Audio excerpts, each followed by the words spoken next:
Roda berputar di atas jalanan yang masih basah, membawa raga yang lelah namun batin enggan berpasrah. Sama melintasi persimpangan yang dahulu saksi bisu, saat tawa kita menyatu sebelum waktu menjadi kaku. Setiap sudut metropolis ini menyimpan fragmen diri kau, di sela-sela papan reklame dan cahaya yang membiru. Kau adalah narasi yang belum selesai saya tuliskan, sebuah naskah kebahagiaan yang kini menjadi tangisan. Saya terperangkap dalam distorsi waktu yang tak tentu, mencoba berlari namun langkahku seakan terpaku pada bayang-bayang kau yang bersembunyi di balik kabut, menyisakan rindu yang kian hari kian kemelut.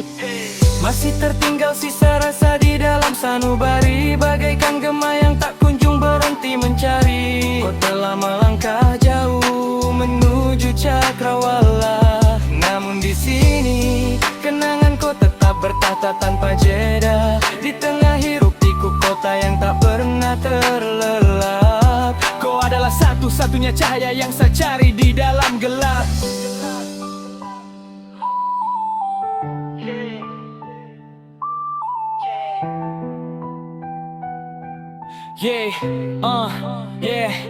Saya duduk terdiam di kota yang sunyi, menyaksikan manusia berlalu lalang mengejar mimpi. Namun saya masih di sini, membeda sisa-sisa memori tentang percakapan yang kini tak lagi memiliki arti. Dahulu dunia terasa sempit saat kita bersisian, kini ruang hampa ini terasa begitu mengerikan. Formalitas dunia menuntut saya untuk terus melangkah, namun batin ini terbelenggu oleh rasa yang salah. Kota yang penuh kepalsuan hanya menjadi latar belakang bagi sebuah kehilangan. Saya merindukan cara kau menyebut saya dengan santun, kini hanya sunyi yang menyelimuti malam yang beruntun. masih tertinggal sisa rasa di dalam sanubari, bagaikan gema yang tak kunjung berhenti mencari. Kau telah melangkah jauh menuju cakrawala, namun di sini kenangan kau tetap bertahta tanpa jeda. Di tengah hiruk pikuk kota yang tak pernah terlelap, Kau adalah satu-satunya cahaya yang saya cari di dalam gelap.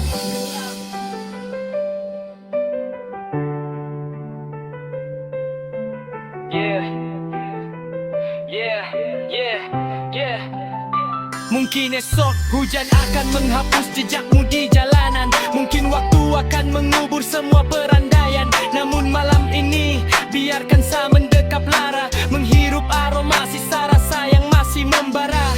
Sebab melupakan kau adalah pekerjaan yang mustahil di tengah dunia yang kian hari kian terasa ganjil.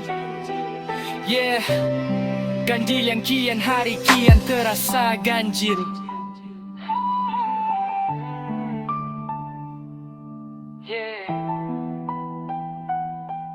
Hey.